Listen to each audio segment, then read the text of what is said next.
Muito bem, meus amigos. Estamos aqui para mais um episódio do PPT Não Compila.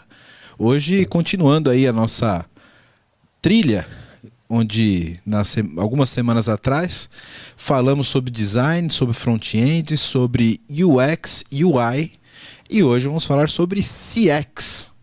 Para completar todas as sopinhas de letrinha, né, Rômulo? UX, UI, CX.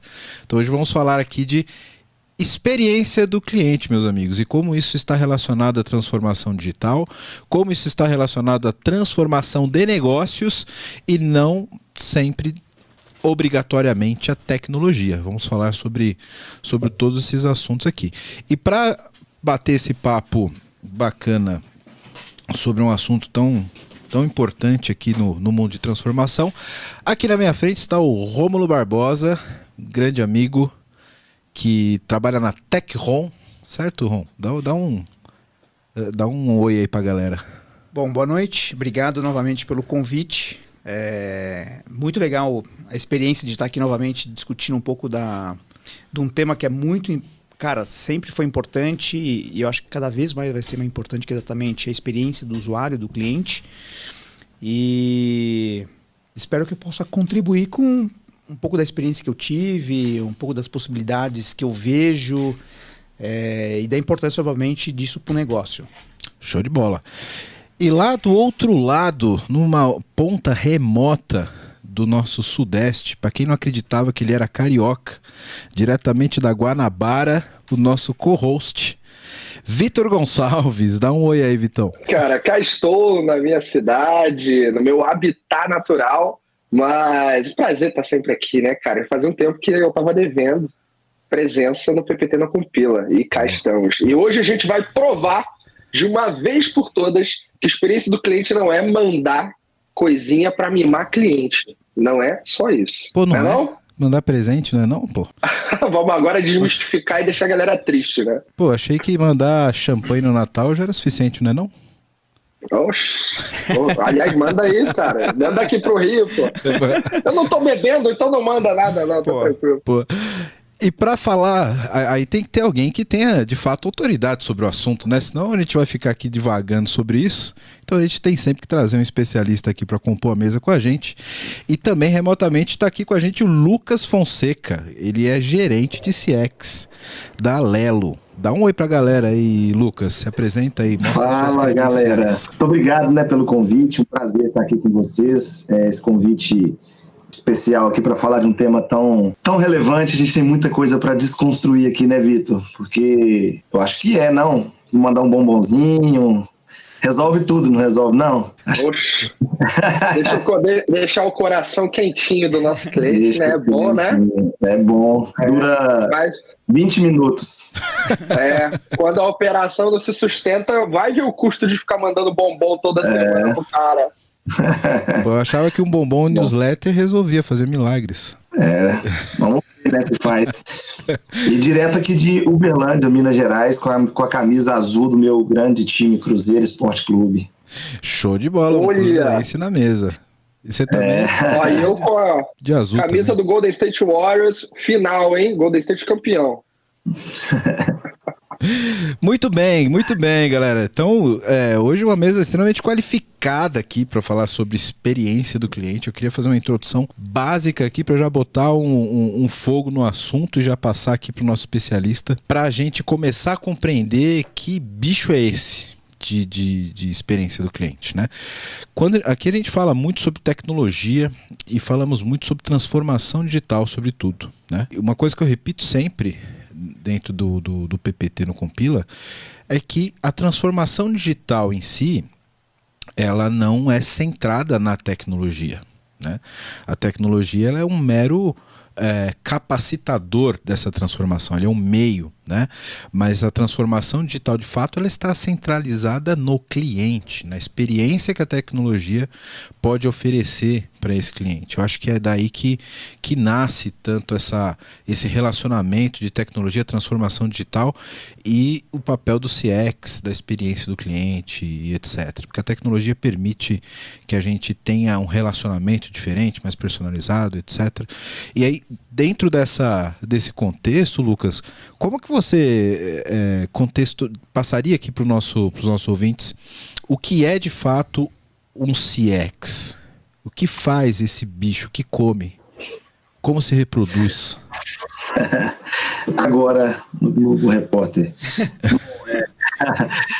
O Wellington e todos aqui que estão nos ouvindo, né? A melhor forma da gente começar é, de fato, colocando todo mundo na mesma página em relação aos conceitos, né? E esse tema, né, que está tanto em alta, né, tanto mundo falando muito disso, e há também uma grande confusão em relação aos conceitos, né? Então, CX é o mesmo que atendimento, CX é mandar um presentinho, CX é mandar um ventilador colorido, né? Enfim, tudo isso é um ponto que sim, faz parte da entrega de CX, mas é só um pontinho do iceberg das empresas que estão fazendo a coisa certa na operação, que estão de fato tratando a experiência do cliente como um modelo de gestão, né? Um modelo de negócio de gestão que coloca o cliente no centro, não é uma tarefa fácil, e a transformação digital em muitos lugares que eu vejo, às vezes se apega muito ao método, né, a agilidade, a seguir os rituais e fazer tudo e esquece do principal, o cliente, né? Eu vejo muito isso.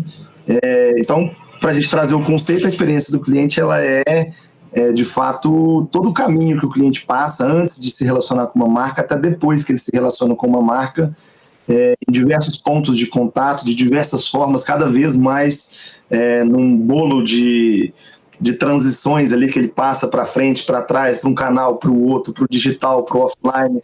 Isso dificulta cada vez mais o entendimento do que é, de fato, onde as empresas ganham o jogo e faz com que as empresas tenham a necessidade de buscar a assertividade em todos os pontos de contato, porque não temos mais controle, né? Antigamente dava para a gente comprar uma geladeira, tomei uma decisão de uma geladeira, vou na loja, escolho a geladeira e compro.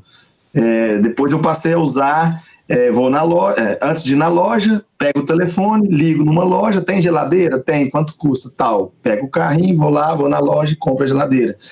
E agora o desafio eu vou na loja, eu pesquiso a geladeira que eu quero, eu entro nos sites de Reclame Aqui, de redes sociais, eu vejo aquele tipo de geladeira, eu converso com uma amiga, eu vou na loja, vejo a geladeira, eu volto para casa, acesso a internet, vou no Google, e faço um emaranhado de coisas que dificulta esse controle que as empresas tinham. Por isso o controle está na mão dos clientes. E a internet potencializou isso muito. Show de bola. Cara, você contando essa história do cara que foi pesquisar a geladeira, eu já comecei a lembrar que os casos que a gente passa, né, de frustração como experiência do cliente, né? Eu acho que o mais clássico aí é a venda e o pós-venda, né? Você vai comprar uma geladeira, por exemplo, você é super bem atendido, você consegue consultar pelo site, você compra com 2 cliques, aí você recebe o status no teu e-mail, tudo uma maravilha quando você compra. Se você tiver um problema, já era. Parece que tudo desmorona, né? Faturou, passou o cartão, fudeu. Olha, vocês estão falando de geladeira, não foi combinado, mas eu tenho uma história muito engraçada sobre isso e tá ligada a esse pedaço da cadeia de valor que é o pós-venda. Há 7, 8 anos atrás, enfim, quando montei um apartamento e tudo, eu comprei 2 geladeiras. 2, porque cabia, era o contexto. Não, tá, 2 geladeiras, beleza. E aí, no dia que entregaram... Você montou o apartamento pra morar sozinho e comprou 2 geladeiras, é isso? Não, pô. Não, caraca, claro que sei não. lá, é importante entender, né? Porque, porra... Aí não, né? Mas, enfim, o que aconteceu? Que 2 horas da tarde entregaram as 2 geladeiras. E aí, 3 da tarde, toca o interfone, o porteiro fala assim, tem mais entrega pro senhor aqui. Mais entrega? Mas eu não tô esperando mais nada. Ele geladeira. O geladeira? Não, cara, não tem mais geladeira. Já tem 2. Não precisa de mais geladeira. Cara, tá um aí eu falei com o entregador, ele falou assim, não, cara, é geladeira, tá constando aqui que a gente tem que entregar a geladeira, a gente não pode voltar com a geladeira, a gente vai deixar a geladeira aqui. Falei, não, tu tá de sacanagem, cara. Não, eu vou ter que subir, ainda tenho que registrar que eu deixei a geladeira no seu andar. Falei, tá, Biri, de brincadeira. Não importa se é sua ou não, eu sou pago pra deixar a geladeira aí, eu vou deixar. Exato, mais 2 geladeiras. Eu fiquei com 4 geladeiras lá durante um tempo. Aí eu liguei pra empresa onde eu comprei, no e-commerce, onde eu comprei na época geladeiras, e falei assim, ó, eu comprei 2, entregaram 4. Aí o cara falou assim, mas como que entregaram 4? Eu expliquei a história, né? Resultado, cara, eles não queriam de jeito nenhum mandar alguém buscar as geladeiras. Falaram, não, a gente não tem como mandar, não tá dando, a logística não encaixa, tá fora de rota, que não sei o quê. Começou a inventar um monte de coisa. Eu falei, pelo amor de Deus, cara, 4 geladeiras. Aí eu pensei, vou dar pro porteiro, vou vender. Sabe o que eu vou fazer com esse negócio? No fim do dia, cara, os caras levaram acho que 2 semanas pra buscar as outras 2 geladeiras. E aquilo ficou me ocupando espaço lá. Tu acredita nisso? Pô, eu pensei que o desfecho da história, você falou, aí foi aí que eu aproveitei e montei uma sorveteria, sei lá, alguma coisa do tipo. Podia ter visto essa oportunidade de negócio. Pois é. Não, e pior, se você soubesse que os caras iam fazer essa cagada, você poderia ter comprado uma só, teria 50% de desconto, que você teria 2. Aí você começa a ver o jeitinho, né, que a gente aplica nas coisas. Porque eu não tenho dúvidas, tem gente que faria isso, cara. Pois é, exatamente. Com certeza. Eu fico pensando aqui nessa história, é o seguinte, cara, o e-commerce, o próprio, né, o varejista que tem uma margem mínima. Meu, imagina uma situação dessa, o cara já tomou prejuízo na história, porque, cara, não, você teve prejuízo 2 vezes. Imagina com quantos isso estava acontecendo. Cara, que pois é. Mais de um. O cara teve prejuízo no estoque, na finança e na imagem, né, Lucas? Porque o cara que ficou com 4, o cara não tinha mais onde pôr nada na casa dele, porque tinha 4 geladeiras. Você gerou uma frustração. Cara, na época eu fiz postagem disso nas redes sociais, né? E comentei até num tom meio cômico, porque eu tava achando aquilo surreal. A marca não se pronunciou. Hoje, cara, se eu chego e falo qualquer coisa de qualquer marca que presta serviço em massa, e esse e-commerce onde eu comprei a marca, sim, é um serviço de massa, né, uma marca muito conhecida, o cara reage ali na hora, me chama e resolve o meu problema. Tanto que quando eu tenho algum problema com qualquer coisa, Instagram, Story, faço 1 minuto de blá blá blá ali, reclamando, e o cara vem, entra em contato e resolve meu problema. Isso funciona melhor que o saque de qualquer outra coisa, pelo menos pra mim. Exato. E comigo. Cara, mas na época, não. O que mostra o comportamento transformado das empresas, a postura que ela tem diante da nossa mudança de hábitos, né? Da forma como a gente reage a situações como essa. Sim. Não, e acho que atrelado a isso também tem um outro fator que é o seguinte, hoje você tem muito mais possibilidade de canais de espalhar essa informação, né? Então, no meu caso, por exemplo, cara, quando eu tenho sei lá, alguma frustração com alguma marca, alguma experiência ruim, eu vou lá no Reclame Aqui. Cara, cara, na hora, assim, são pouquíssimos, assim, todos os casos que eu vou, resolve. Porque se eu for nos canais tradicionais, cara, é uma borra, assim, você passa raiva, é alguém que te atende que não tem o menor preparo para estar ali, para te atender, e aí gasta tempo, cara, e a mesma coisa com as operadoras, cara. Eu tenho algum problema com a operadora, eu vou no Anatel. Cara, na hora... Já resolve. Já me resolve, exatamente, porque aí já me liga alguém qualificado. O cara já sabe e fala, cara, vou resolver e... É assim, porque senão, cara, você passa raiva. E aí tem dois pontos de reflexão aqui, né? O Wellington começou falando aqui sobre a relação venda e pós-venda. Se você parar para observar quanto tempo e quantos profissionais que treinam sobre vendas e há quanto tempo as empresas investem em treinamento de vendas versus quanto tempo investem em treinamento de pós-venda, né? Porque a cultura, tem um estudo que foi até publicado em 2018 na Harvard Business Review lá, que fizeram um mapeamento das empresas brasileiras e qual que é a cultura dominante dessas empresas, né? Então 89% da cultura dominante é a cultura do resultado. Tem que dar resultado. Venda traz resultado imediato e palpável, né? Você consegue enxergar, vendi 200. Só que quando você olha para o quantos eu perdi, que não é tão interessante, a conta às vezes não vai fechar e vai ficar um saldo negativo, mas eu bati a meta de venda. Aí, né, Lucas, o ponto talvez seja o que é resultado, né? Resultado é só faturamento? Por muitos anos sempre foi volume de venda, faturamento, enfim, né? E aí vem sempre até no caso aqui do Vitor, né? muito provavelmente pode ter acontecido que na hora de estruturar o processo de pedido, tinha um dinheiro limitado para fazer um processo de pedido, com tecnologia, com tudo. Mas aí vem o fator que as empresas estão se atentando a isso, é o dinheiro invisível. Sempre falta dinheiro para fazer o melhor no começo e sempre sobra dinheiro para resolver os problemas que aconteceram pós. Porque aí dá uma crise dessa, o Vitor vai para as redes sociais, outros clientes vão para as redes sociais e falam, tá tudo errado.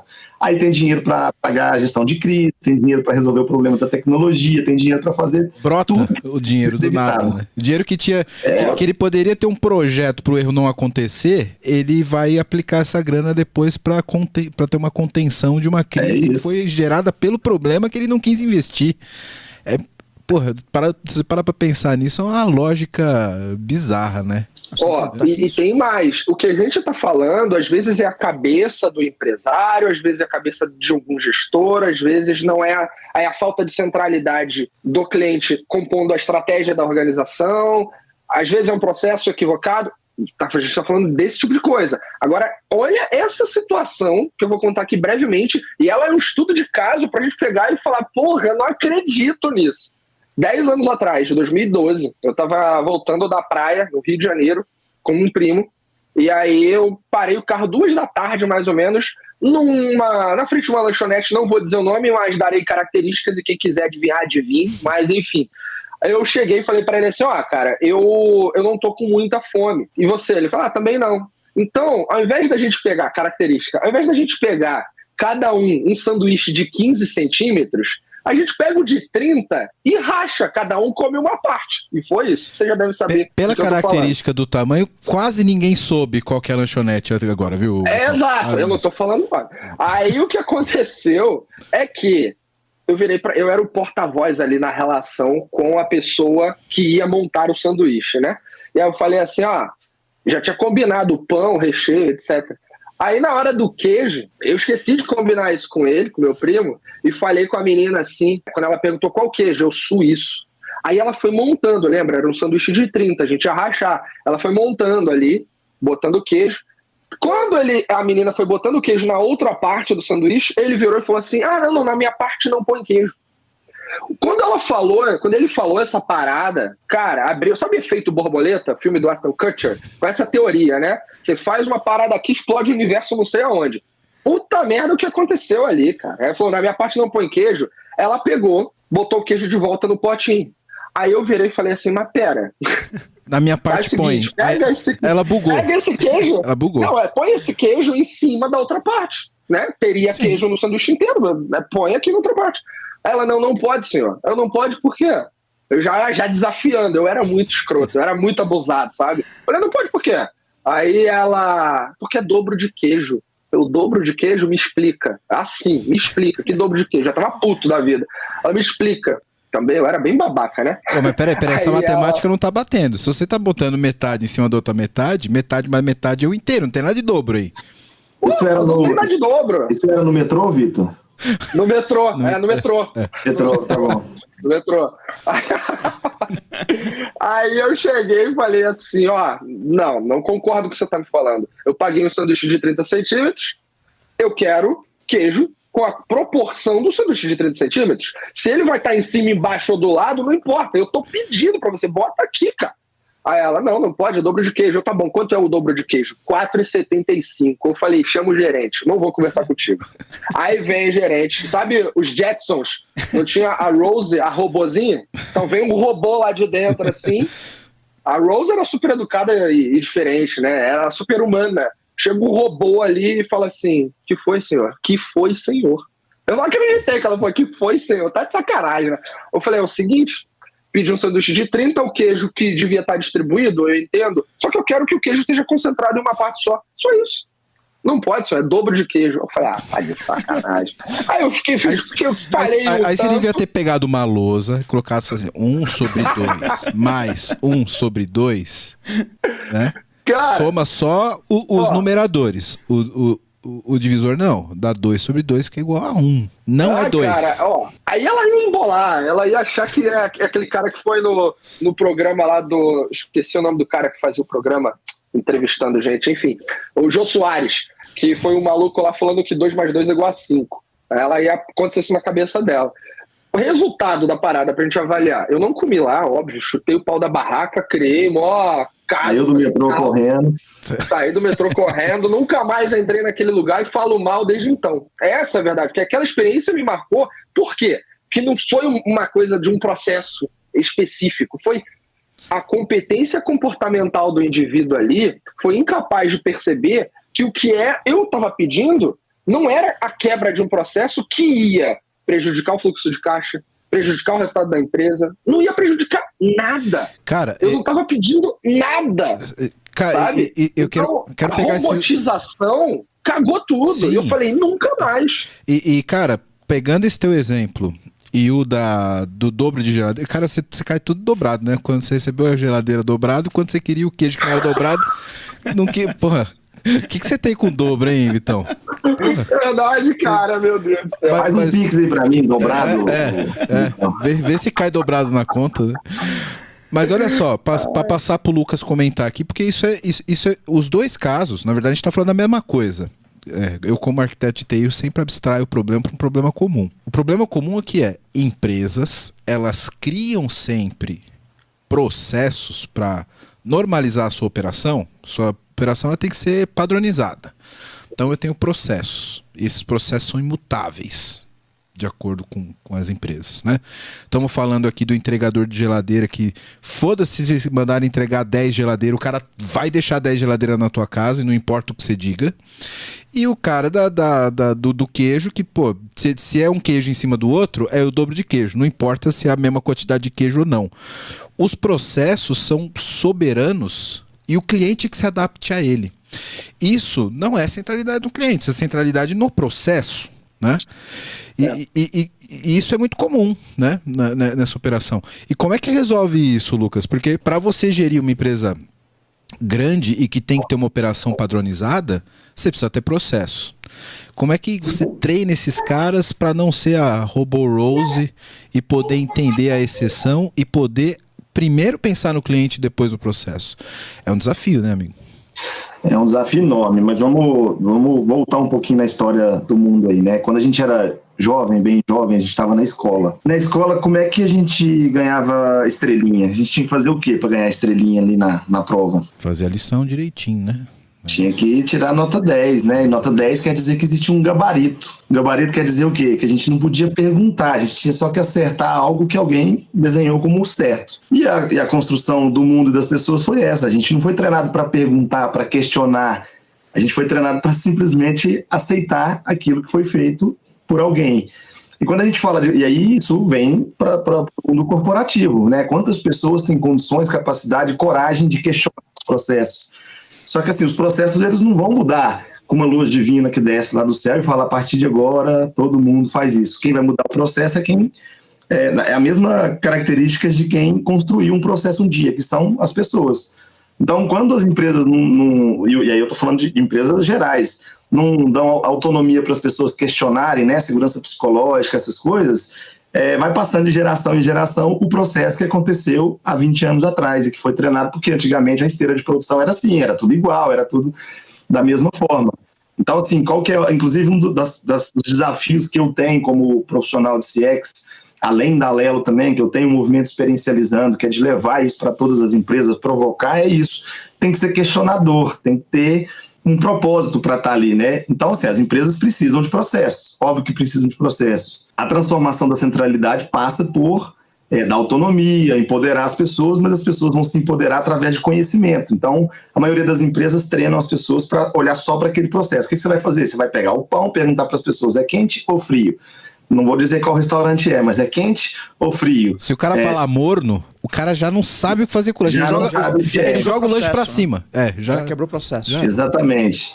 E aí o desafio é esse, assim, como é que a gente faz com que as pessoas possam questionar e fazer parte do processo, né, de construção das coisas. Em que momento que essas pessoas aí que passaram pela experiência com o Vitor tiveram um canal, um caminho para levar e falar assim, gente, aconteceu isso, a gente pode rever o processo? Não tem.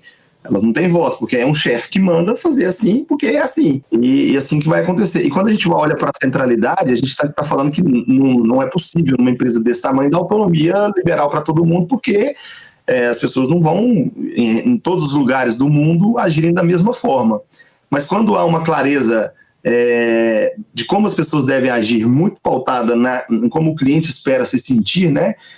Então, por exemplo, se um dos princípios dessa empresa fosse a gente respeita o cliente e personaliza o lanche dele, e tem preço, custa caro isso, ou não. Se o cliente questionar, a gente pode abrir exceção, a gente pode colocar uma outra, a gente pode, de fato, perguntar para alguém ou tomar uma decisão dessa que não vai impactar em nada. As pessoas não podem fazer isso.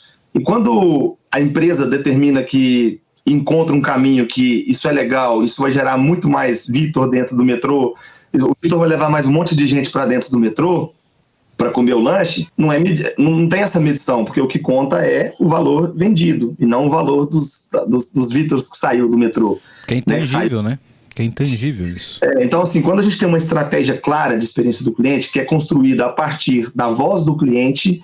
Então, por exemplo, se o Vitor chegasse e começasse a reclamar assim, mas estava tudo errado esse cálculo, eu não pude fazer o meu lanche porque queria cobrar em dobro, eu não estou confiando nesse programa. Qual é o princípio que o Vitor está entregando para essa empresa? Qual o sentimento que ele quer ter? Ele quer ter o sentimento de que ele tem autonomia, que ele está sendo valorizado dentro desse lugar e que ele quer confiar nos processos desse lugar. E a empresa tem que treinar as pessoas para entregar confiança, liberdade, valorização do cliente e não tratar o como um robô conversando com uma pessoa que é o Vitor. E aí, quando as pessoas começarem a fazer coisas boas, falar, nossa, que legal, essa pessoa aqui, ela criou um case porque ela entendeu que não era o dobro de queijo, era um queijo só, o Vitor vai ficar feliz e vai contar para as pessoas, nossa, eu fui lá, as pessoas não estavam entendendo, mas ela foi super solista, ela entendeu, e a empresa, a marca pode reconhecer essas pessoas diante de todos. E aí, quando a gente é reconhecido diante de todos da empresa, os outros falam assim, nossa, eu também quero ganhar esse certificado aí, de que eu sou bom, de que eu faço as coisas certas.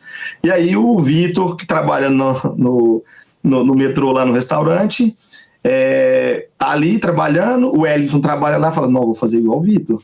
Aí o Lucas também vai fazer igual. E aí começa... Orgânico, né? Cultural, orgânico. Aí começa uma mudança cultural. Né? Então, mas é um desafio grande, porque o volume de gente é muito grande. Mas por que tem redes que tem um volume de gente também tão grande e não acontece isso, e outras que tem muito grande e acontecem, né? Essa questão cultural, ela pega muito forte, né? Porque você como colaborador, como funcionário daquela empresa, você tende a seguir onde a manada vai, né? E aí, se você é o cara que questiona, você é reprimido, culturalmente, né, Lucas? Todos os outros que talvez tenham pensado em fazer algo melhor vão falar, não vou falar nada, porque se o outro apanhou porque queria botar metade do queijo no lanche do cara e questionou e teve problema, então sou eu que vou questionar se o cara quer o lanche quente ou frio, talvez ele queira morno, né? E aí você reprime possíveis melhorias de processo e possíveis melhorias de experiência, né? Porque a cultura suprime esse tipo de iniciativa, né? E tipicamente eu vejo isso como empresas que são muito top-down, né? Porque alguém pensou naquele processo e mandou seguir. O feedback não volta, né? E normalmente esse alguém que pensou está sentado no escritório na frente de uma tela. Exato. Né? Não está lá no balcão vendo o pedido do cliente, né? Uma vez que você faz isso, gente, até depois vou abrir pro Vitor, ele estava querendo falar um pouco sobre isso. Deve ter alguma história de alguma coisa que entregaram dobrado na casa dele. Eu trabalhava numa empresa que tinha um problema, ela entregava tecnologia nos comércios lá, né? Entregava maquininha no comércio lá, de maquininha de cartão. E era uma empresa nova, e aí começou a ter muita reclamação do comercial, porque os clientes reclamavam com o comercial, e o comercial reclamava com atendimento, com logística, com essas partes, porque não estava levando sucesso para o cliente não estava conseguindo usar a maquininha. E, cara, todo mundo tinha hipóteses para isso, aliás, tinha hipóteses não, todo mundo tinha a resposta perfeita, por que estava acontecendo isso, mexia no processo, ia lá e não resolvia. E aí eu gosto muito de contar essa história, porque eu peguei uma moto, peguei aqueles negócios de proteger o braço aqui, igual motoqueiro mesmo, conversei com o dono da quarteirizada dessa empresa e falei, deixa eu fazer uma visita, mas eu não quero que ninguém dos motoqueiros saibam que eu sou dessa empresa, né, contratante. Faz conta que eu fui contratado por vocês. Subi na moto e andei com eles para todo lado, um dia inteiro no sol. E eu fui descobrir que... Por que os clientes não conseguiam usar? Porque, primeiro que a hora que o motoboy batia lá para entregar, num salão de beleza, numa lanchonete, as pessoas tinham medo de abrir. a porta, porque não tinha uma identificação, não sabia o que é, e as pessoas começavam a achar que era fiscal. Então, o Brasil é um país de negócios como é que fala? Não é irregulares, negócios informais. Né? Então, poxa, tem um fiscal aqui, eu não vou abrir essa porta de jeito nenhum. E aí o time já tinha dado solução para, vamos fazer um super kit, que tem todas as informações, como é que você abre, como é que você instala, como é que você usa, como é que você faz tudo. Mas o motoboy recebeu aquele ali na caixinha e falou, tá bom, vou entregar. Chegava lá, entregava a caixa, naturalmente eu observei que as pessoas pegavam esse papelzinho e jogavam fora, porque já queria abrir direto e usar. Então, assim, jamais nós descobriríamos a solução se alguém não tivesse ido a campo, para de fato observar e ver como que era. Cheguei lá e fiz um manual para o motoboy. Como que o motoboy fala? Ele fala entre um e o outro pelo WhatsApp. Então eu gravei videozinho pelo WhatsApp, falei, gente, a partir de agora nós vamos chegar, vamos entregar, vamos abrir a caixa, vamos abrir o saquinho que tem os manuais e vamos explicar, esse manual aqui é para isso, esse manual aqui é para isso, esse manual aqui é para isso, e vamos trabalhar dessa forma. Mas na frente do computador, no ar-condicionado, as coisas não acontecem. Ninguém vai ver essas coisas porque essas coisas não são publicadas. Eu tenho medo de abrir porque eu sou informal. Alguém não deixou o papelzinho para mim, eu joguei o papelzinho fora. Ninguém admite essas coisas. Então, esse é um trabalho que cada vez mais agora CEOs, executivos estão indo a campo para, de fato, ouvir a experiência, sentir, principalmente observar. Porque uma coisa, eu sou muito defensor das pesquisas, né, NPS, CSAT, o Customer Effort ali, mas isso não resolve todos os problemas, isso traz sinais que precisam ser mais investigados. Então, se eu chegar e falar assim, ô Vitor, você gosta de mim, cara? Ele vai falar assim, não, te admiro, gosto de você e tal. Mas se eu estiver perto do Vitor e pensando, e o Vitor falando assim, não, tem um cara que fala, faz um monte de palestra, sabe nada.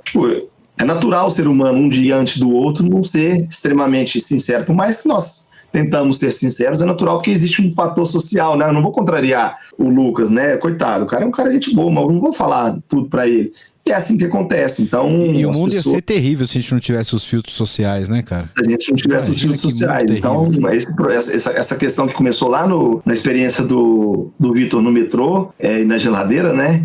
É isso, gente. Assim, a gente tem que formar as pessoas e aí vamos começar lá na base. Nós temos que formar nossos filhos, nós temos que formar as crianças para ser questionadoras. Essa transformação dos negócios, ela passa por a gente mudar de geração também, sabe? A juventude precisa começar a ser questionadora e entender que o processo precisa ser mudado e que ele é construído por gente. Então, somos nós, eles, vocês, enfim, todo mundo. Muito bom. Quero falar com você agora que ainda não conhece a Clever. Clever é uma empresa que já tem mais de 3 milhões de usuários em 30 países com 30 idiomas diferentes, que tem trazido soluções em blockchain, criptomoedas e ativos digitais. O objetivo da Clever é te dar liberdade financeira para operar nesse mercado de cripto. Então, se você acredita nisso, se você acredita nessa liberdade, você já pensa como a Clever, vai conhecer os caras, é clever.io. Estão contratando também pessoal para trabalhar com cripto, com blockchain. Então, se você tem interesse, se você tem conhecimento nessa área, procura a Clever. Se você gosta de criptomoedas, se você opera no mercado, você precisa conhecer a Clever, precisa conhecer as soluções da Clever. Então, o endereço está aqui embaixo no vídeo. Para quem não está no YouTube, é clever.io. Vai lá, vai conhecer, que realmente é um mercado sensacional. Imagino que a gente vá trocar aqui alguma ideia mais específica sobre métricas. Eu só queria trazer uma coisa, cara, na mesa aqui. Eu também quero ouvir a opinião de vocês, Rômulo e Wellington, óbvio, do Lucas, de uma situação que pega especificamente o desenvolvimento das competências, o cuidado com as pessoas para elas terem essa sensibilidade, né, que também te faz não ficar escravo pelo processo. Olha essa situação. Eu não sei, Lucas, se tu sabe, não lembro se eu já te contei isso. Eu já contei aqui no PPT Não Compila, no episódio de Vida Saudável. Aliás, vai lá, assiste. Eu tive um câncer, anos atrás. E no dia que eu descobri, cara, a primeira coisa que eu pensei vou fazer uma porrada de exame e o quanto mais cedo eu fizer e tiver os resultados, antes eu vou correr atrás do que tem que ser feito, né? Operar e por aí vai. E aí, eu fiz tudo muito rápido. Felizmente, tudo aconteceu muito rápido.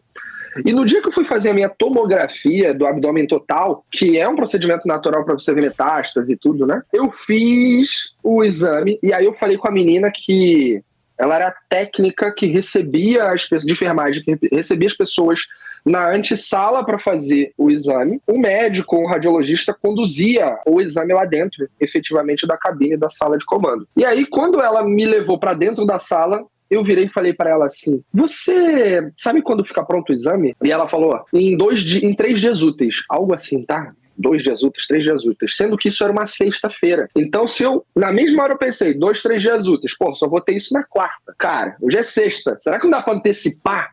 Olha o impacto do que eu vou falar, hein, minha gente? E aí ela virou, eu perguntei pra ela, pô, não dá pra ter resultado antes? Ela faz o seguinte, ela quebrou um processo. Olha o que ela fez. Ela falou, faz o seguinte, anota meu número, me manda uma mensagem no WhatsApp, amanhã, 4 da tarde. O médico vai estar aqui. Se ele já tiver laudado, eu tiro uma foto do exame, do laudo, e te mando. E depois tu vem aqui, pega a imagem, etc. Cara, dito e feito. No sábado, dia seguinte, eu fiz o exame 2 ou 3 da tarde da sexta. No sábado, dia seguinte, 4 da tarde, liguei pra ela, falei, e aí, tá pronto? É o Vitor e tal. Ela, peraí, segura aí. 10 segundos voltou, ela, tá pronto, vou te mandar a foto do laudo. Falei, beleza. Olha agora, peguei o laudo, vi, tava tranquilo, não tinha metástase, né, já dá aquele alívio, mas vai que tem. Aí é outra discussão, o cara já se desespera, né? Mas não tinha nada, beleza. Daquilo, eu mandei a foto pro na época, o oncologista que tava me acompanhando, e falei assim, tá aí, cara, não tem nada. Marcamos um gol, ele, porra, golaço. Nisso, com esse exame em mãos, ele me colocou em contato com o meu cirurgião, que me operou. E sabe quando que eu operei? Na quinta-feira. E no mesmo dia que eu operei, eu saí do hospital. Eu talvez recebesse somente o resultado desse exame entre quarta ou quinta. Sim. No dia que eu operei. E operar então, lá para segunda ou terça-feira, né? E esses 2 ou 3 dias aí, você tem que empurrar para frente a cirurgia. Você ia operar lá para segunda ou terça-feira só. E fico imaginando o seguinte, e o teu emocional, né? Nesses 3... Cara, você ficar esses dias se remoendo, pensando... É uma merda, cara, é uma merda. É muito ruim. Cara, essa menina, assim, fico pensando aqui em duas situações. A primeira, essa menina, na tua perspectiva, ela merecia um prêmio pela ter quebrado o processo, né? E ter passado isso pra você e você, ter dormido calmo, né? E, quanto isso foi benéfico pra você como pessoa. Mas, ao mesmo tempo, imaginando do ponto de vista de empresa, acho que se alguém soubesse dessa situação, ela teria sido mandada embora, provavelmente que ela quebrou um processo. Né? Olha que dicotomia louca essa, né? Esse é o ponto que eu queria levantar. Aí, não sei se você quer complementar, Vitão, antes eu comentar aqui. Não, eu só ia trazer aqui um ponto que essa história do Vitor, ela traz uma reflexão mais conceitual sobre a experiência por acidente ou a experiência intencional, né? Então, por um acidente, essa menina tinha um propósito, queria ajudar o Vitor, mas não era uma intenção da empresa fazer isso, porque o processo da empresa era 3 dias úteis. Então, quando acontece esse tipo de coisa que encanta, é importante sempre a gente pensar assim, será que foi um acidente? Porque se for um acidente, é das pessoas. O acidente é isso, né? O acidente não necessariamente é um acidente negativo, mas por um acaso existia essa menina que pensou no emocional do Vitor e foi lá e resolveu o problema dele. Né? Se fosse intencional, todo mundo poderia fazer isso. Todo mundo, o processo não seria espera 3 dias, seria quando estiver pronto eu te mando no WhatsApp, né? Assim como, por exemplo, vamos voltar nesse exemplo, mas uma amiga minha mandou que foi pedir uma pizza no WhatsApp, porque o WhatsApp era um canal disponível da pizzaria, e falou, quero pedir uma pizza. Imediatamente o atendente falou lá, do WhatsApp, tá bom, vou te mandar o link para você entrar no aplicativo e fazer o pedido por lá. E aí ela falou assim, mas eu não posso fazer por aqui? Ela falou assim, não, mas porque o sistema fica direto na cozinha. Gente, aqui pode falar palavrão? Pode, tá. Porra, puta que pariu. Pega esse inferno desse WhatsApp e enfia na cozinha então, porque ninguém quer saber, né, que o sistema tá lá. Então, o processo, ele passa à frente da experiência e ninguém questiona. No caso da menina aqui que ajudou o Vitor, ela poderia ser questionada, escorraçada, mas ela tiver a firmeza do propósito, ela ia chegar lá e falar assim, vocês me desculpem, gente, mas tinha um ser humano do outro lado ansioso pela resposta. Por que a gente não pode fazer isso para todo mundo a partir de agora, que tá numa situação que envolve um câncer, uma doença mais sensível, né? Doença que gera um fator emocional que poderia piorar o Vitor. Se ele tem gente que, 3 dias esperando, 3 dias úteis, entraria numa crise psicológica grande que poderia piorar qualquer situação dessa. Então, sempre que a gente receber uma situação, passar por situações dessa, é bom a gente Até como nós aqui, como comunicadores, né, que estamos participando aqui do podcast, vocês sempre fazendo podcast, eu também dando palestra para todo lado, o quanto a gente tem que transformar experiências acidentais em experiências intencionais. Isso é a centralidade, isso é a evolução da cultura. Eu acho que não tem como a gente falar de experiência do cliente, né, Lucas, sem a palavra-chave que é empatia, né? Você se colocar na posição desse cara e do desejo desse cara e como ele poderia ser impactado de forma positiva na função que você tem dentro daquela empresa. Querendo ou não, você está carregando o nome da empresa, né? Então, cara, CNPJ não tem empatia por ninguém. Quem tem empatia são os CPFs que trabalham nesse CNPJ, né? Então, como que eu utilizo essa empatia dessa pessoa que atendeu bem o Vitor, que entendeu a situação dele e que aliviou toda essa situação para ele, como que isso retroalimenta de fato uma experiência, né, Lucas? Por que isso... porque, veja, provavelmente, linkando com a explicação que você deu anteriormente, quem fez esse processo de 3 dias não está ali no balcão vendo a angústia das pessoas que estão passando por isso, né? E aí você tem uma pessoa que está lá, que sabe o que está acontecendo, que pode retroalimentar esse processo com esse feedback de, gente, isso aqui é um exame sensível, isso aqui tem um ser humano do outro lado, que está sofrendo, está passando por um momento difícil. Por que a gente não revê esse processo? E por que isso, nessa experiência acidental, né, Lucas, por que isso não vira um processo padrão, né? E eu sempre acho que as empresas que são bem-sucedidas, tanto do ponto de vista de experiência dos funcionários quanto de experiência do cliente, são aquelas que são abertas para receber um retrofeedback do que é imposto, né? Porque se você faz um processo, você não reavalia ele e não pega um retorno daquilo para poder ter um PDCA daquilo, que você ser avaliado e melhorado, você vai morrer na V1 sempre, né? E cara, quem aqui é de tecnologia sabe que a V1 nunca é a melhor, né? Então, se você não tem uma retroalimentação, você perde muito dessa otimização que é de quem está lá na ponta, né, Lucas? Quem está sentindo ali e que pode, de fato, complementar e melhorar o processo e fazer esse acidente virar um padrão, né? O Edson, lá na Lelo, a gente tem um processo lá, né, um caminho, junto com o time de gente. Lá, quando eu entrei lá, já tinham mecanismos de reconhecimento. Então, tem um Mandou Bem, uma Atitude Alelo, um Dream Team e um Valeu Parceiro, né, que envolve até ecossistema fora da empresa. Então, se naquele mês assim, o Vitor fez um negócio, qualquer pessoa pode ter um Mandou Bem para o Vitor. Não precisa ser o gestor do Vitor, mas ele mandou bem. E ele vai ganhar Alelitos, né, que é uma moedinha interna. Se for uma Atitude Alelo, vai ganhar Alelitos mais dinheiro.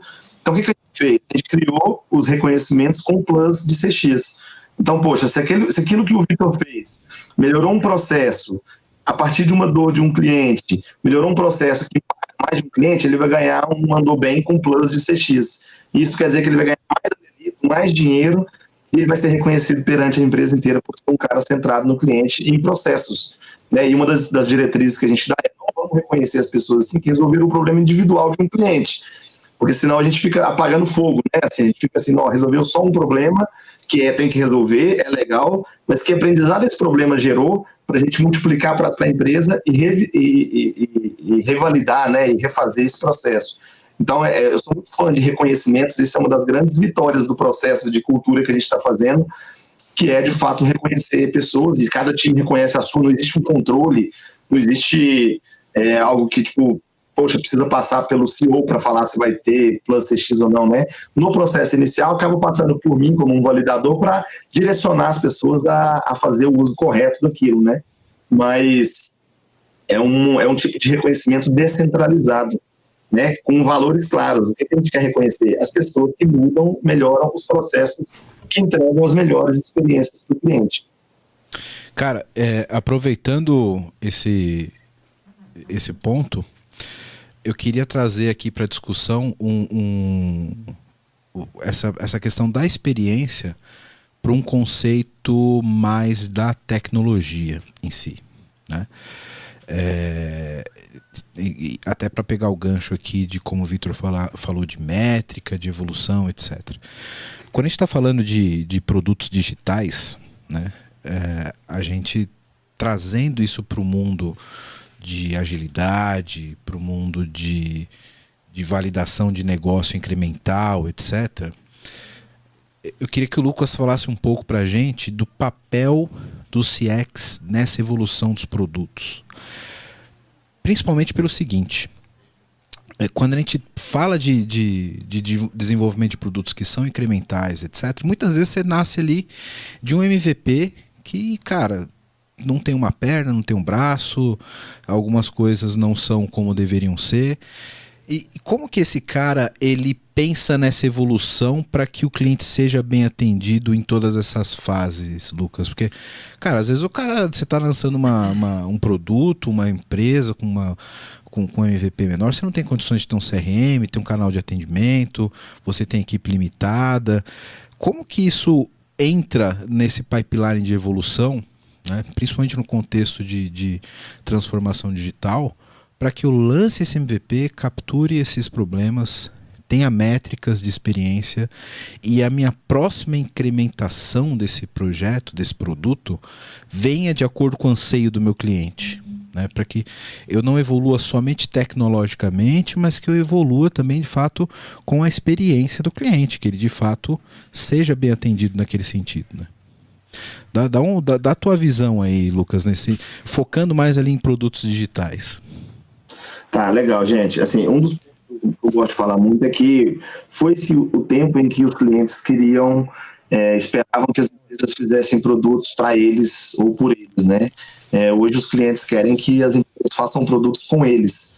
O quer dizer, eu vou envolver o meu cliente no processo de criação, porque eu não tenho obrigação de adivinhar o que ele quer. Mas se a relação ela é de uma via de mão dupla, a consciência que o cliente tem de me ajudar através de feedback, de teste, de protótipo, de validação, e a minha intenção de querer que ele ajude faz com que as empresas que abram espaço para isso se tornem mais centradas em clientes. Então, o que acontece muito? MVP, que está faltando um braço, uma perna, ou então MVPs, que nunca evolui, né? Então, fizemos um MVP, daqui a pouco a gente tem que, de fato, lançar definitivo, mas nós já gastamos todo o dinheiro no MVP e está tudo bem, tem um monte de cliente lá e nunca mais vai evoluir. Só que daqui a um ano não tem mais sentido, porque outras empresas já criaram outras coisas e resolveram além do MVP o problema, né? Qual para mim é o caminho, né, gente? É uma visão minha. Muita formação para os times que envolvem de tecnologia, os times que desenvolvem, os times que historicamente estão focados no desenvolvimento de funcionalidade e não de impacto, né? A gente precisa fazer um trabalho forte de conscientização para isso, e cases construídos a partir de uma visão de centralidade que se multiplica dentro das empresas, né?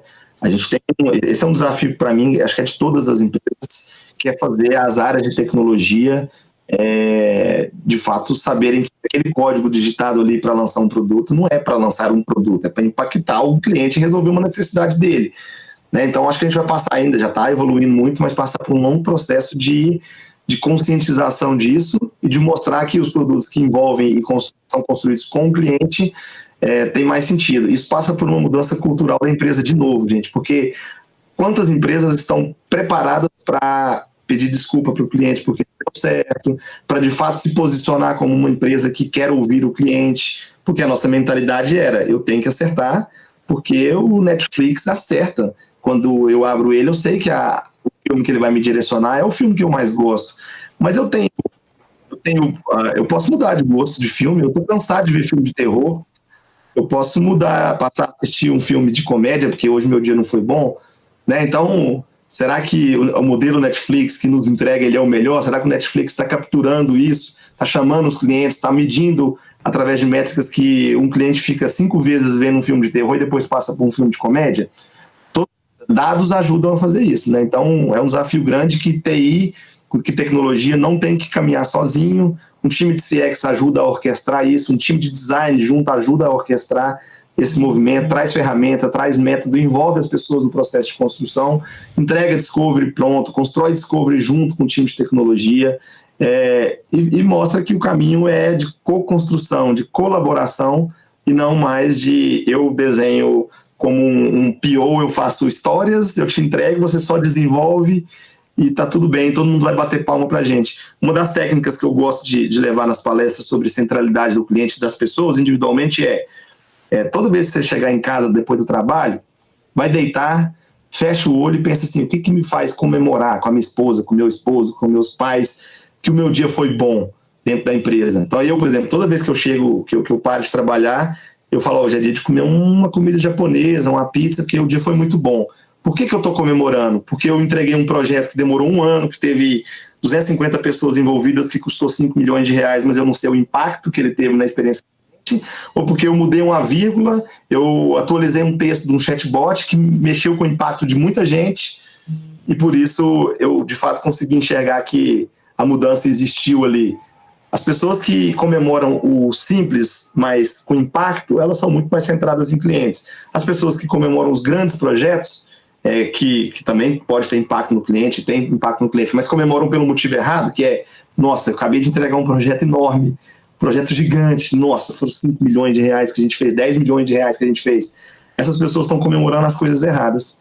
Então, para tecnologia, para financeiro, para jurídico, para tudo, CX não é uma área, CX é uma mentalidade a ser desenvolvida, e não é uma profissão do futuro, não é uma mentalidade do futuro, é uma mentalidade do presente que vão levar as empresas para o futuro. Muito bom. Antes de ouvir o Vitão aqui sobre essa questão dos papéis e tal, ninguém melhor que ele para dar essa contribuição aqui, eu queria passar para o Rômulo para a gente pegar um ganchinho aqui do que o Lucas falou, que é a questão dos dados. Você que é o cara que é da área de dados, etc.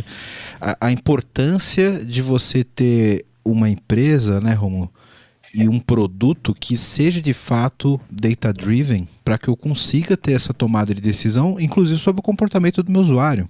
O exemplo que o Lucas falou.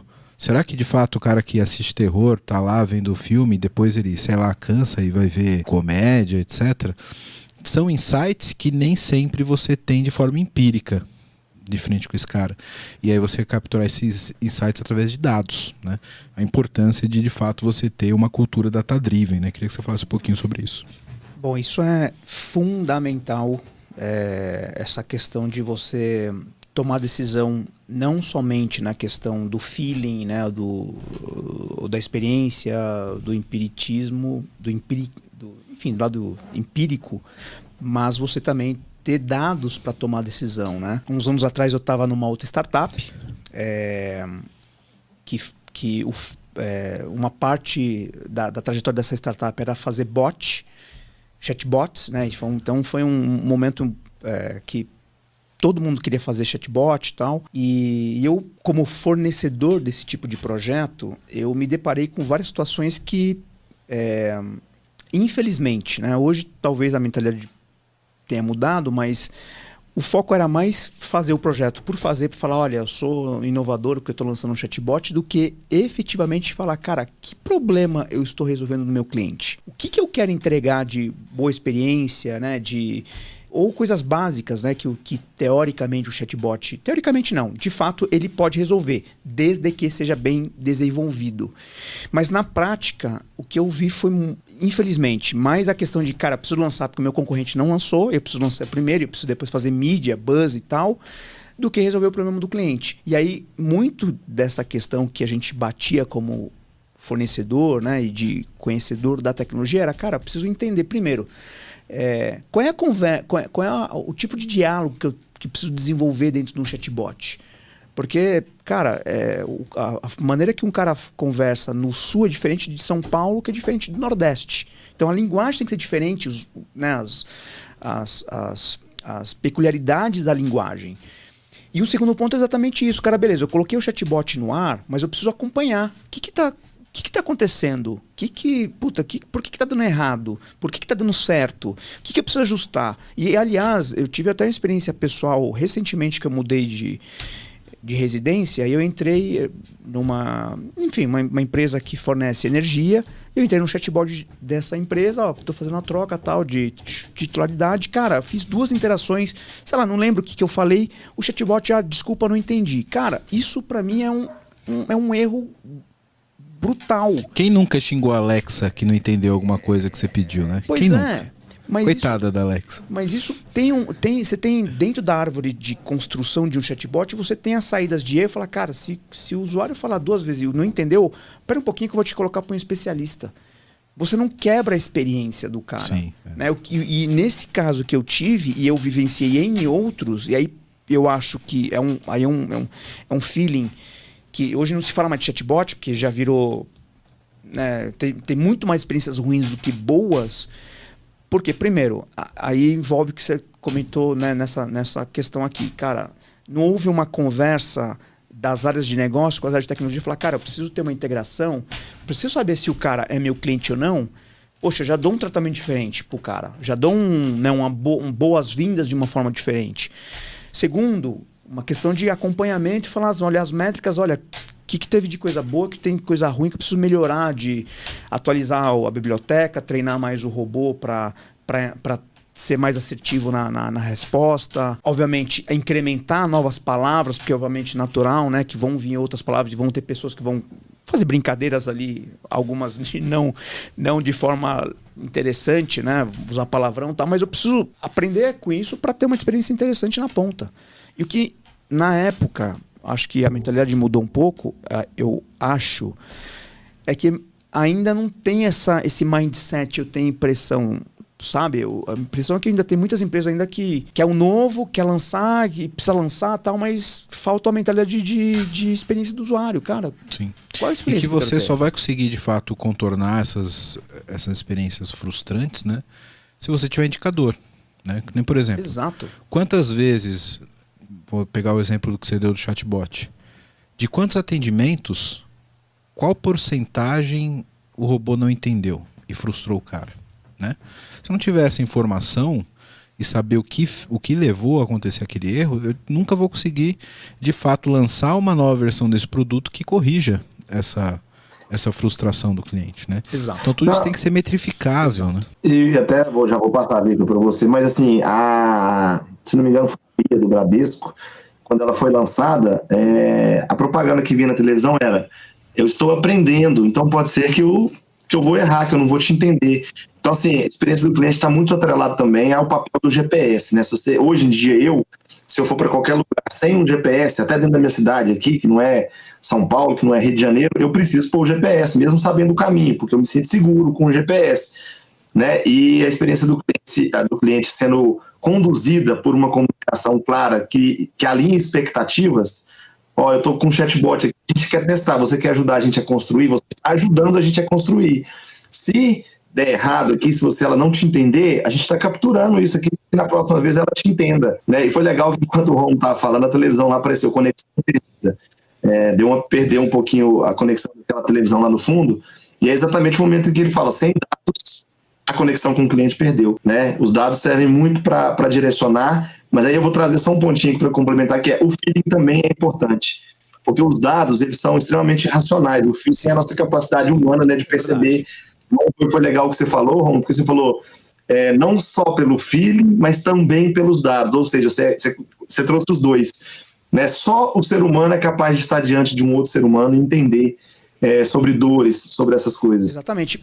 E o exemplo que o Vitor trouxe, pessoal dele, né, dessa questão da doença, foi, cara, exatamente isso. Se a menina não tivesse o feeling de se colocar no lugar de falar, cara, eu vou mandar esse laudo para ele no dia seguinte, porque, cara, isso é super crítico, né? É sensível, é uma informação que o cara tá ansioso. Então, bate nisso, cara. É o lado emocional, né? O lado pessoal da pessoa, né? E tem gente que poderia estar numa outra situação do Vitor, que é o seguinte: eu tenho uma viagem marcada para amanhã, se eu ficar sabendo desse resultado antes, talvez eu nem vou poder viajar, não vou dar conta de viajar, porque eu não vou conseguir resolver o meu problema. Então, olha o quanto personas e comportamentos e unicidade, né, e individualismo é importante num processo como esse, né? Total. Eu tenho 2 comentários aqui. O primeiro, mais insights de algo mais recente dito por vocês, é que é muito difícil um serviço, e aí leia esse serviço algo entregue através de um produto digital também, ou seja, uma aplicação ou qualquer coisa do tipo, mas é muito difícil um serviço prever todas as situações para promover o melhor para quem está na ponta. Outro exemplo, cara, eu sou cheio de exemplo e eu sempre olho para serviços com a perspectiva de quem os projeta. Cara, então, eu olho para a jornada. Ou acontece muita cagada com você é muito observador. Não é possível. Não, os dois. E quando eu olho para um serviço, eu estou olhando por camadas. Quem consome, quem o organiza e presta, o lead time, o ferramental de bastidores envolvidos e o sentimento daquele que consome. Então é basicamente isso, uma jornada que você vai vendo a emoção determinada por uma ação ou a emoção que é despertada por uma ação que aconteceu. Então, basicamente é isso. Aí, olha a situação. Eu fiz uma viagem para Singapura anos atrás.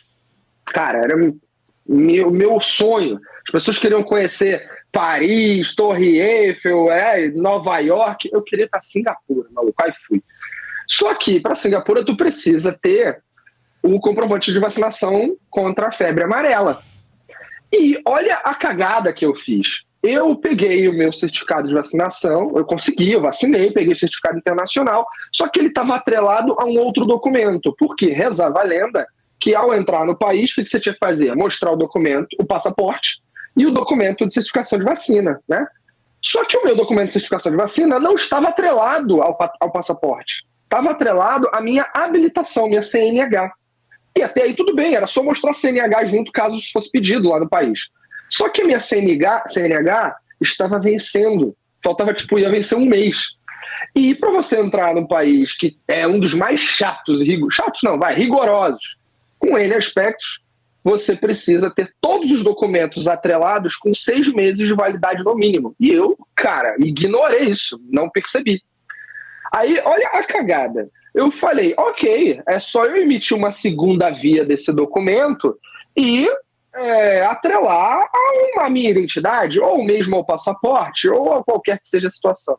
Cara, o sistema que era web, né, era um site ali do governo para fazer esse serviço, tinha lá segunda via fazer a solicitação, segunda via do certificado internacional de vacina, alterando o documento. Tinha isso, o documento atrelado.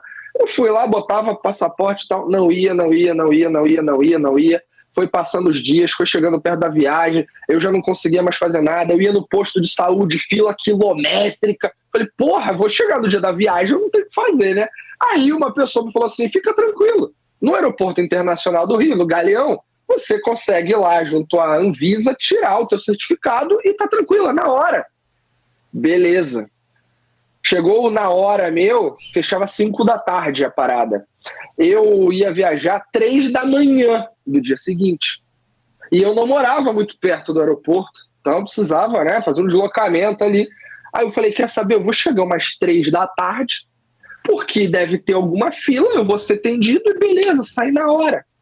Cara, fui atendido. Só que essa brincadeira, eu fiquei no aeroporto de 3 da tarde até 3 da manhã, porque não valia a pena ir para minha casa de volta e depois voltar. 12 horas. Eu me senti como Tom Hanks em O Terminal, né? Abandonado no aeroporto. Cara, que parada bizarra. Porque sistemas não funcionaram, porque não se contava ali. E onde que eu quero chegar?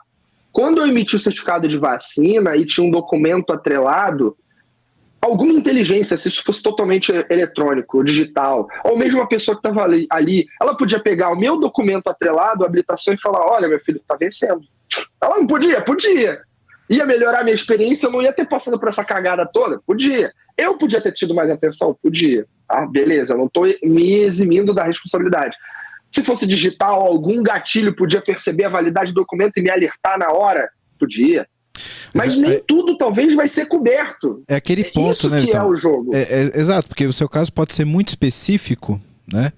E não cabe, até por custo e tempo, etc., nenhum sistema nunca vai poder compor todas as possibilidades. Mas aí o ponto é, como que eu dou uma opção viável para esse cara, para que ele não tenha que fazer uma epopeia, caso o meu sistema não cubra aquele caso que é muito específico, muito, muito fora da curva, né? Mas eu queria fazer uma pergunta final. Rapidinho, eu só não fechei aqui, ó, rapidão. Aí teve isso, e o outro comentário que eu ia fazer, rapidinho, é que o Lucas falou sobre O entregar a todo custo, que é entregar o projeto e celebrar isso, ou entregar algo que realmente mudou a vida de alguém e você se sentir pertencente a algo que produziu valor. Cara, isso é ciência. Tem um livro que é A Ciência da Felicidade. E felicidade no trabalho gera resultado.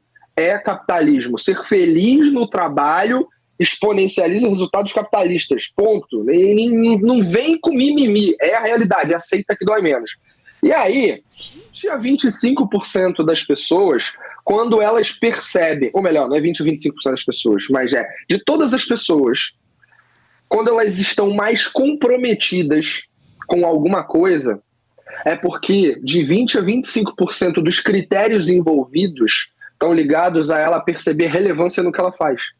Então, se eu percebo que o que eu faço realmente faz a diferença na vida de quem consome o que eu sou parte produtora para entregar, né? Eu criei um aplicativo que mudou a vida de alguém, porra, aquilo me enche de componentes químicos. Propósito, né?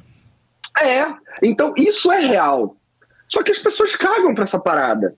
Porque muitas vezes elas nem numa organização, aí são outros problemas, elas estão conectadas com sistemas de gestão que não são empreendedores, que não promovem discovery, não promovem teste de hipóteses, não são inovadores, não promovem nada, promovem o seguinte, meu filho, faz o que você tem que fazer porque depois vai vir um bônus.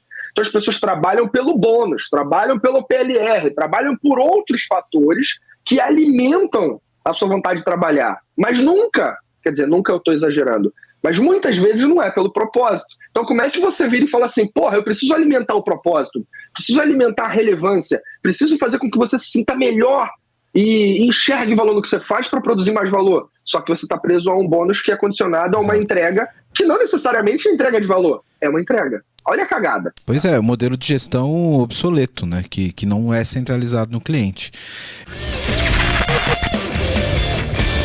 Bom, você que tá vendo esse podcast da hora, tá vendo um monte de problema aqui que a gente tá colocando, né? E quer uma ajuda aí na sua empresa, faz o seguinte, entra no site aqui da VMBears, que a gente pode te ajudar. vmbears.io.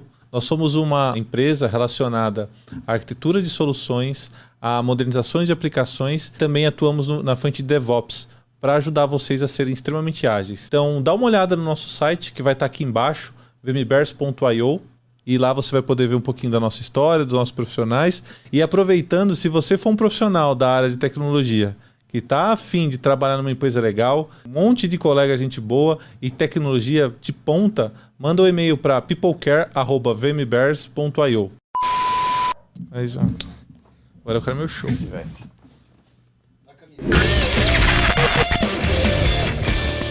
Eu preciso fazer a pergunta final aqui pro Lucas, porque a gente já estouramos no tempo, que o papo tá muito fluido, a gente nem percebe a velocidade. A gente já está estourado aqui. Eu queria fazer uma pergunta final. Eu já pedi um agradecimento, um disclaimer final aqui pro Lucas, que é: quem tá vendo isso, quem tá ouvindo esse podcast, Lucão, o cara tá ouvindo e tá pensando, porra, isso acontece na minha empresa. Realmente eu preciso transformar alguma coisa, eu preciso mover em alguma direção. E quem pensa em ser um profissional da área também, quais são os primeiros passos? Como que a gente sai do momento zero em direção a uma centralidade no cliente? Eu ficaria horas aqui dando dicas para as pessoas que querem começar, mas eu vou dar uma dica que não tem nada a ver com CX, viu, gente? A primeira dica é: questionem, né? Sejam protagonistas das mudanças que vocês querem ter, porque tecnicamente todo mundo aprende. Joga no Google, escreve lá como construir uma jornada, como usar um NPS, como usar métrica, como usar dados. Todo mundo aprende se quiser, no YouTube, no Google, em qualquer lugar, né? Vai para o LinkedIn, tem muita gente escrevendo, eu escrevo todos os dias no LinkedIn. Vocês vão aprender. Agora, atitude é algo que não se aprende lendo, né? Se aprende fazendo. E para isso precisa voltar no que o Vitor falou, que quantas pessoas estão preocupadas com o propósito ou estão preocupadas com bônus. Muitas vezes as pessoas falam que você viaja demais. Cara, eu prefiro morrer viajando do que ficar vivo ajoelhado, né? Ficar vivo no efeito manada, né? Eu tenho o desejo, a missão, o propósito de transformar o mundo através das relações entre as empresas e as pessoas, né? Porque 24 horas do dia a gente está relacionando com as empresas, da hora que a gente dorme, no nosso colchão, no nosso travesseiro, no nosso ar-condicionado, no ventilador, na falta do ventilador, tudo isso a gente está relacionando com as pessoas. Então, para quem quer começar, o primeiro busque benchmarking, busque conectar com as pessoas que estão nas empresas fazendo, e tome muito cuidado para não se iludir com o conhecimento técnico adquirido, como sendo ele o responsável por fazer as transformações. Porque tem muita gente usando conhecimento técnico, mas de repente fala assim, poxa, mapeei a jornada do meu cliente, ela ficou tão bonita, eu usei todas as cores de post-it, mas não serviu para nada. Eu tenho o NPS, eu tenho métrica, eu tenho um monte de coisa, tá tudo na minha gaveta. Não adianta nada, é melhor você medir errado, mas conseguir causar uma transformação na alta liderança, fazer as pessoas se mexerem para caminhar para o certo, do que se seguir tecnicamente o passo a passo da técnica e não sair do lugar. Então a minha provocação e a minha dica é essa, gente. Assim, ande com quem quer vencer. Efeito manada é o que mais tem, e nós temos que combater o efeito manada, que seja formiguinha, 1, 2, 3. Talvez a gente vai estar falando aqui para 1.000 pessoas, 2.000 pessoas, 10.000 pessoas, 100.000 pessoas. Se 3 delas estiver ouvindo e falar, eu vou mudar o rumo aqui, essas 3 vão mudar a vida de mais 3, que vão mudar de mais 3, que vão mudar de mais 3, que vão mudar de mais 3. Então a dica é essa, muito foco nas competências, nas habilidades, né, comportamentais, gerenciais, a capacidade de levar as coisas para cima, menos foco na técnica, porque a técnica a gente contrata, tem design para fazer, tem especialista em dados, tem cientista de dados, tudo isso é possível, mas fazer isso ter sentido exige uma capacidade humana muito forte, muitas competências de negociação, de influência, de gerar transformação, de engajamento, que é necessário para ter uma carreira de sucesso, uma vida de sucesso. Cara, sensacional. Muito obrigado, Lucão. Foi certeiro. Acho que a gente não poderia finalizar melhor aqui do que depois dessa tua dica, velho. Muito bom. E, cara, infelizmente a gente tem que encerrar, que a gente já tá no limite do nosso tempo, mas eu acho que dá um V2, hein? Dá uma continuação a esse papo, hein, cara? Porque ainda tem lenha pra gente queimar nesse assunto e dá pra gente falar mais de método, mais de métrica. Acho que como aparato geral aqui pra falar do assunto foi uma ótima introdução, mas acho que dá pra gente emendar mais um próximo episódio aí pra entrar um pouco mais na operação, de como isso funciona, como que mede, e vai ser um prazer ter você aqui de novo, viu, Lucas? Podem contar comigo, gente. Obrigado aí pelo convite. Obrigado, Romulo, o Elton, o Vitão aqui, que mandou a mensagem e eu falei para ele, cara, um convite seu, um pedido seu, a gente não nega, né? Afinal de contas, o cara tá cada vez mais forte. Eu fiquei com medo de negar também, né? Tá ficando perigoso. É capaz de fazer com 2 geladeiras na mão, enfim, no metrô. Nunca então, se sabe, né? Nunca se sabe. O cara quebrou a loja inteira depois por causa de 2 fatias de queijo. Quebrou o metrô inteiro. Isso não. Vitão, obrigado, meu velho, novamente. Meu parceiro de podcast. Tamo junto. Obrigado, cara. Tamo junto. Não pude estar aí pessoalmente, presencialmente, mas aqui estamos, né, cara? Vamos marcar a próxima presencialmente. Vamos todo mundo tá aí, vamos fazer ela aí. Boa. Vou deixar Fechou. o chopp pago já, viu, Lucas? Tamo junto. Rômulo, obrigado, meu amigo. Obrigado pela sua presença. Obrigado novamente pela oportunidade. Muito legal poder trocar essa experiência, trocar essa figurinha com vocês e, obviamente, falar de uma coisa que é um tema super importante, que é a experiência, né? A experiência do usuário, a experiência que a gente pessoalmente tem e a gente, como prestador de serviço, como empresa, presta para os nossos clientes também, né? Show de bola. Você que acompanhou a gente até agora, obrigado pela sua audiência. Segue a gente lá nas redes sociais. Deixa o teu like. Deixa aqui o seu comentário também, deixa as perguntas pro Lucas, pro Vitor, pro Rômulo, pra mim. Eu vou deixar o LinkedIn dos caras aqui também na descrição do vídeo. Segue a gente lá no TikTok, no Instagram, Twitter, Facebook, o que mais você achar de rede social. PPT Não Compila, a gente tá lá, segue a gente. Sempre dá um like, ajuda a fortalecer, compartilha esse episódio pra galera. E é isso aí. Obrigado pela audiência de vocês. Espero poder estar novamente aqui falando desse assunto em breve com o Lucas. Então, compartilha e valeu. Obrigado. Valeu, galera. Um abraço, até a próxima. Valeu. Obrigado.